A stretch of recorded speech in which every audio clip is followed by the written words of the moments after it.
Talanoa and welcome to your Pacific Sports Update today, where we break down the wins and losses and everything in between the world of rugby and Super Rugby.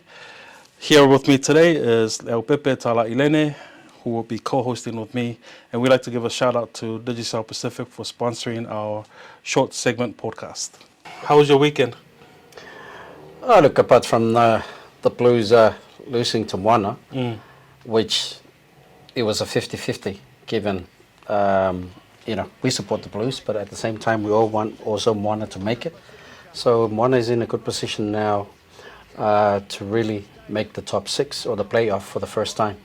The Blues now has to rely on results of other teams in order for them to make it, but so as Hurricanes.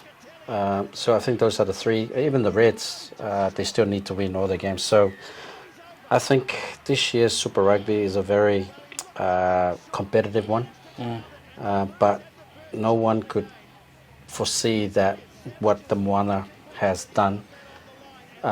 It's basically the most popular team on Super Rugby at the moment.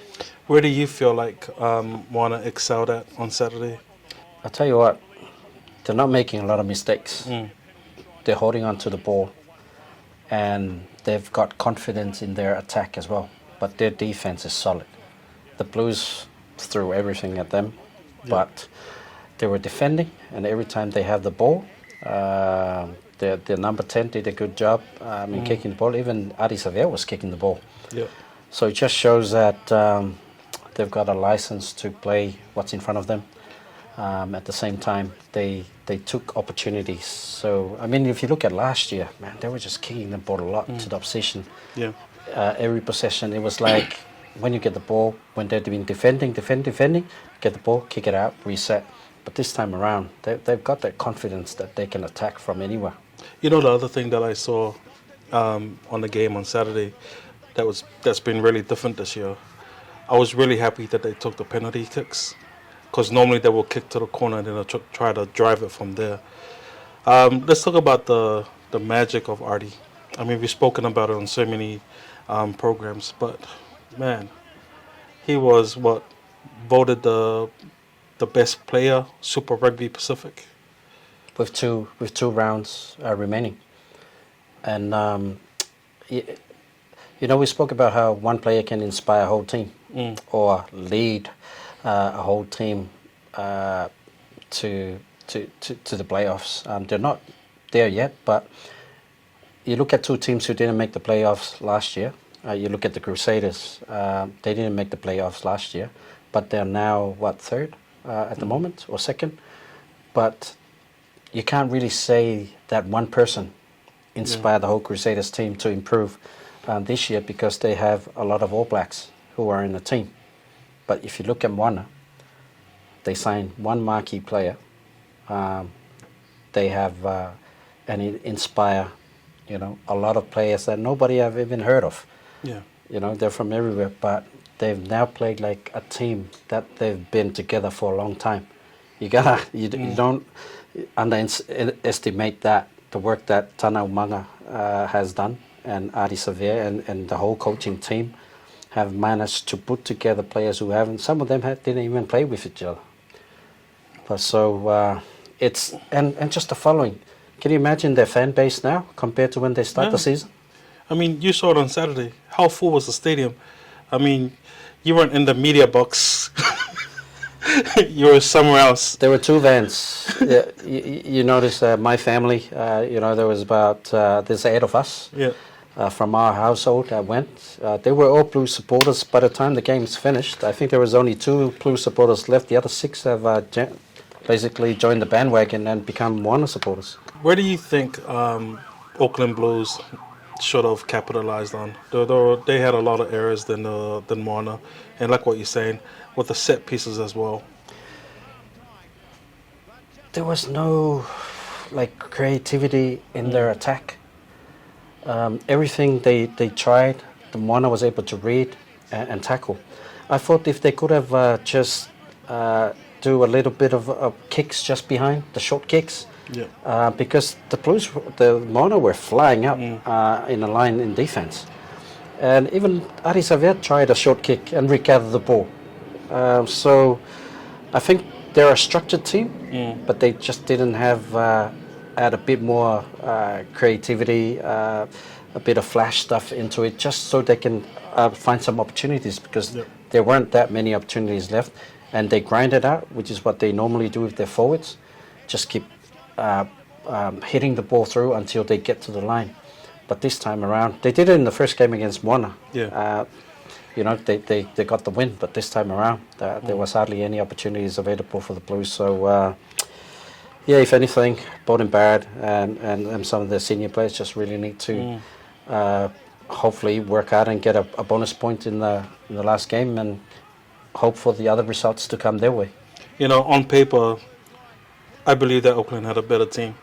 And not only that, they had more caliber. They had about 8 All Blacks in the squad versus Moana Pacifica with just 2, 1 active and 1 former, and they're both brothers. I honestly thought that Moana kept the ball from going to the Blues backline, because the Blues had a really good backline if you think about it. Rico, they had Caleb Clark out on the wing, and they had Bowden Barrett. I honestly thought that the Blues was going to dominate the backline that night.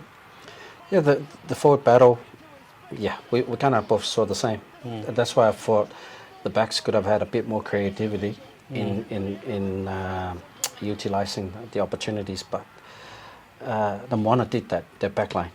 Yeah. You saw the winger, the Crabber recap the ball, scored. So disappointing one for the Blues, but the season's not over yet, guys. So I do still hope that they can make the. If anything, I really want the Blues and the Moana to make the top 6. But if it doesn't happen, if Moana gets there, that's us. Okay, let's go to the placing. Moana Pacifica are now currently sitting at 6th place. They got a real shot at making the finals. Now, they need to win their last 2 games against the Chiefs and the Hurricanes. If the Reds beat the Hurricanes and the Blues lose to Waratahs, Moana can make the finals for the first time ever. And if the Reds also lose to Drua, Moana could even finish in the top 4. It comes down to these next 2 weeks. What are your thoughts? Look, it's Moana's last 2 games are hard games. And I think the Hurricanes coming up and got beaten by Moana the last time, they really want to win, because their playoff, their season also depends on that last game. I mean, they're playing the Reds this week. The Reds they're playing the Reds at home.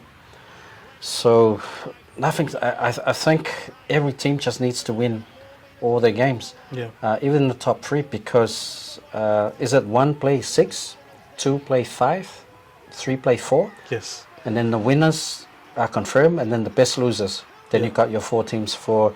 So I think everyone just want to make sure that they make it, and whatever team, whoever they play in the playoffs, it is what it is. Nobody's like, you would think if this week the Chiefs would probably just say, okay, let's rest some players and put the other players in to play Moana.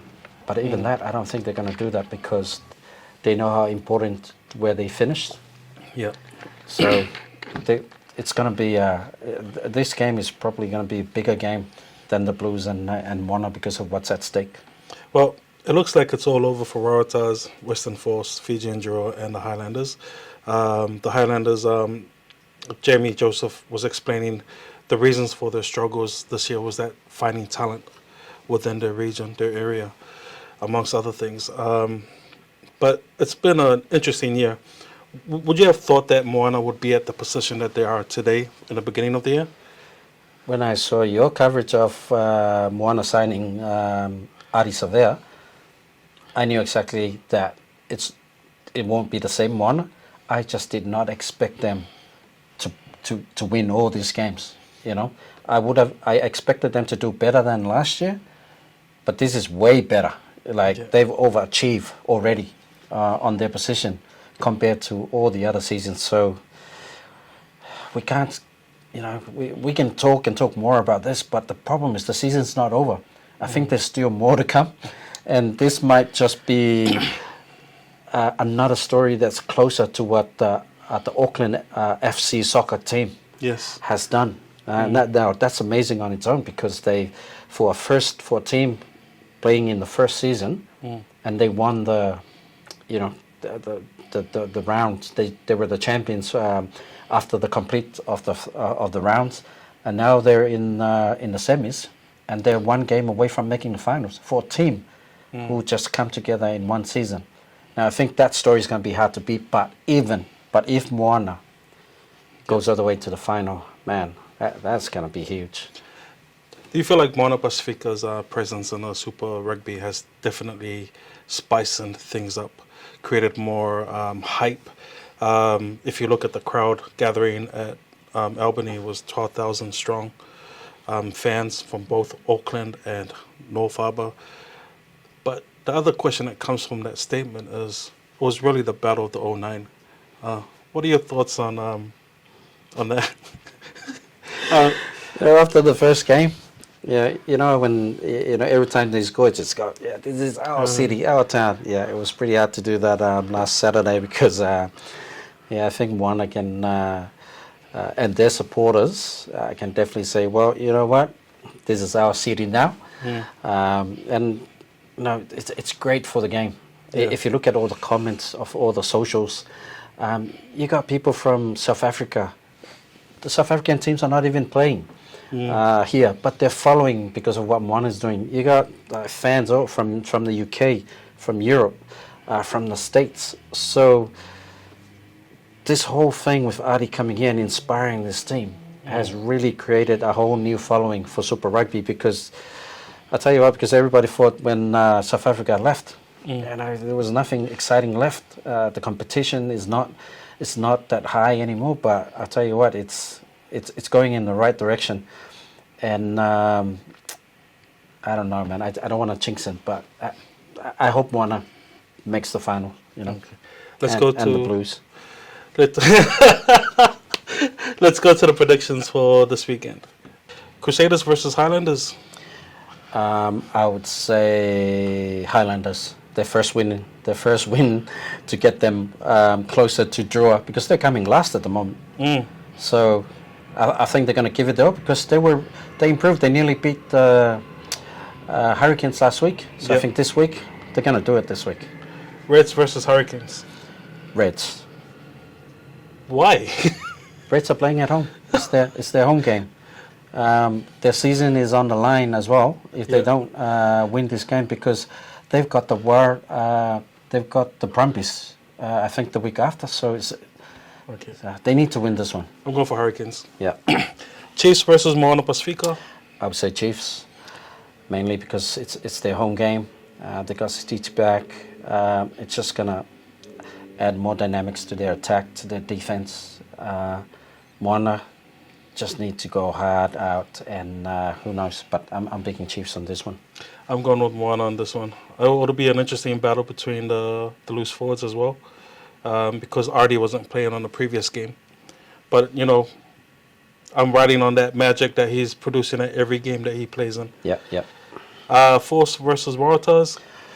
Force versus Waratahs. I am hoping that the Force will win this game. They've been unlucky a couple of games, but I think the Force might win this one. Mainly because Swali is not playing. I spoke to a lot of our Samoan people who support the Manu Samoa, and some of them were talking about Miracle, and don't get me wrong, I love Manu Samoa, and I know that you do too, but at the same time you want the best for this guy, Miracle. Like, I'm hoping and wishing that he could play for the All Blacks, but because he's already played for Manu Samoa, I don't think he'll have the opportunity. But if the opportunity ever was to arise, would you agree with him playing for the All Blacks? Oh, look, we're at the moment. I think you play where you think your future is gonna really help you. So the All Blacks back in the days was the team to go to play to, because it opened up a lot of opportunities at the moment. But for Miracle, I'll tell you what, if playing for the All Blacks, gives you 200,000, because it's as an initial contract, just as an example. But then in France, probably he's worth 400,000. In Japan, 500,000. So if he's really thinking about his future and looking after his family, then it's not just about playing for the All Blacks.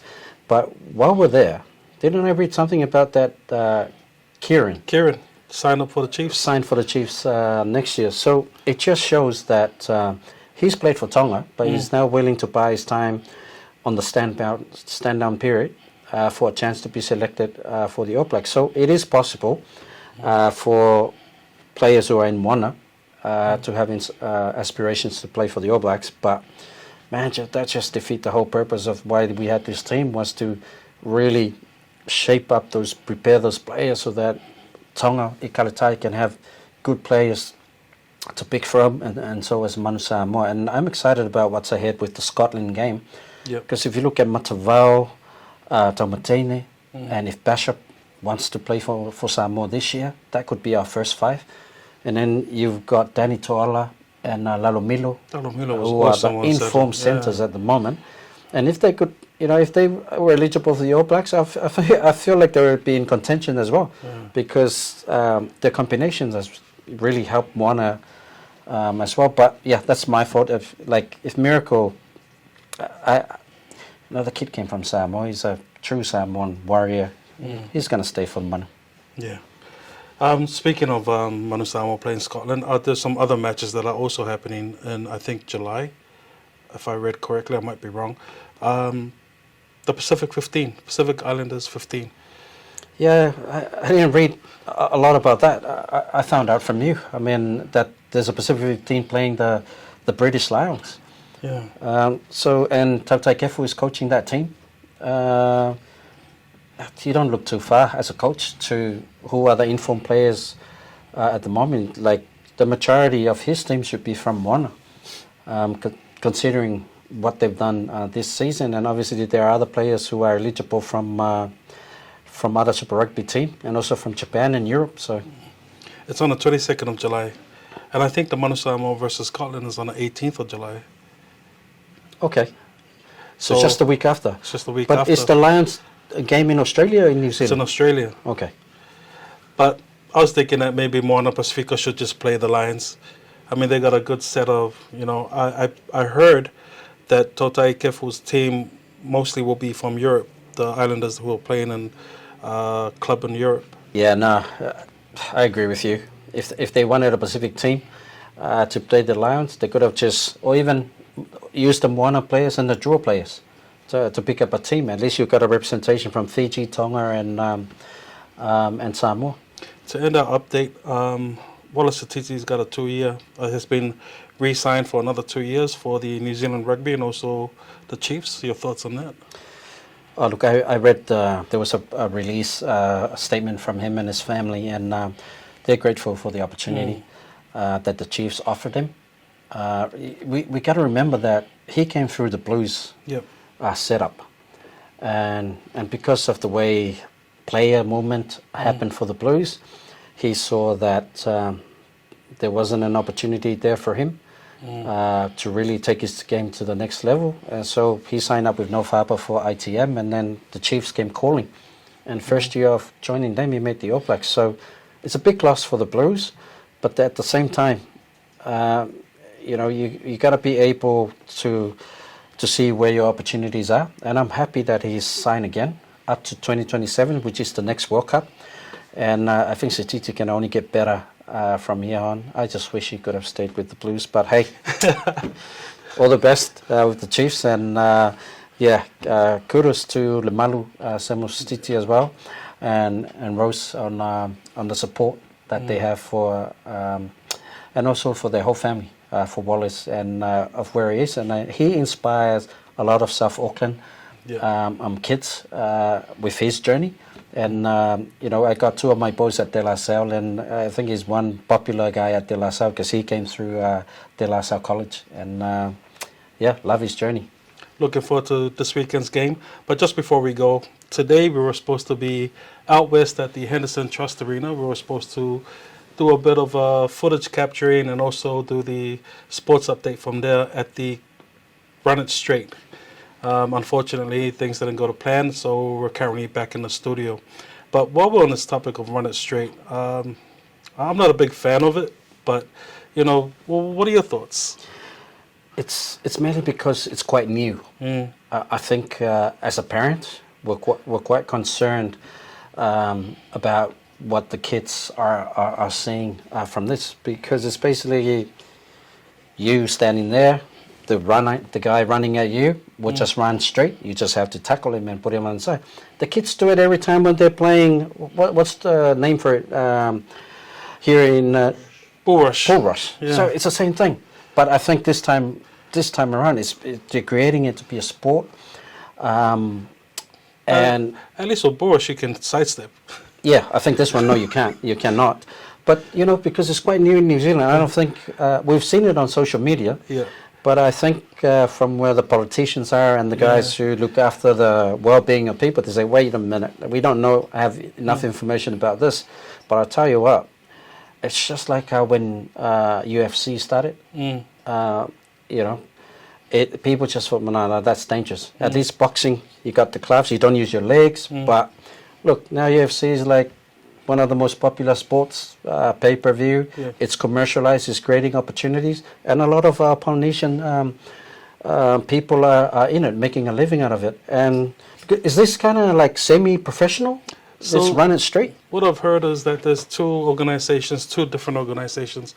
So the one that we were going to go film today, that is the more, that has two of the NRL former players. I think in terms of like this kind of contact sport, I prefer this than the slapping one. I'll tell you what, is the slapping allowed in New Zealand? I haven't seen it being hosted here. That's domestic violence. But I guess it's what the message comes through. But I'll tell you what, if it's being allowed in Australia, it's just a matter of time. I think the two organizations who are trying to bring it, and they just need to probably go through the channels, because I'll tell you, if that happened today, the popularity with the kids, with our Pacific Island kids, because they love the physical stuff, and if they start seeing that it can be a career, an opportunity to give you another chance. You can't make it in rugby league and rugby union in professional level, but you're a good tackler. Yeah. You're a good runner. I mean, you can make it too, bro. You and Asiata, I reckon you guys can make it. I will never, ever be caught on this thing. No, for me, when I watch it, it's like two big cars colliding. And you've seen some massive ushos, like some massive Polynesians just going at it and then getting KO'd. Like, I wouldn't want to be the highlight reel on that, but But you got to train. If it becomes professional, you can't just walk off the street and say, yeah, I'll do it, because you're basically putting yourself at risk. But that's what I don't have a lot of information of how they select people. Yeah. If they say, look, we need to see a medical certificate first to see that you're healthy, or do they just go get a crowd and say, who wants to have a go? Yeah. So what I heard as well, because I was talking to one of the usos that are part of the program, he was saying that one of the guys that organized this, that's doing this live event, is that he goes to different countries and he catches live moments of athletes. Like, for example, in NFL, he'll have a quarterback versus a quarterback, a wide receiver versus a wide receiver. I mean, that's good. I mean, we got this run it straight, which is normally for the front line of a rugby team and also the guys out on the wing. But you know what I want to see? Winger versus winger. Fast. Who's the quickest? Yeah, but it's a run it straight. No, like another competition like that. Oh, yeah. Okay. Yeah. Well, look, I'm disappointed that we didn't get to go. But, all the best to the guys who organized it. And hopefully there's a chance to really do it properly in New Zealand. Well, thank you so much, and that's all the time that we have today. Thank you for joining us. Remember to watch the main show later on, but from Ta'alai and myself, thank you.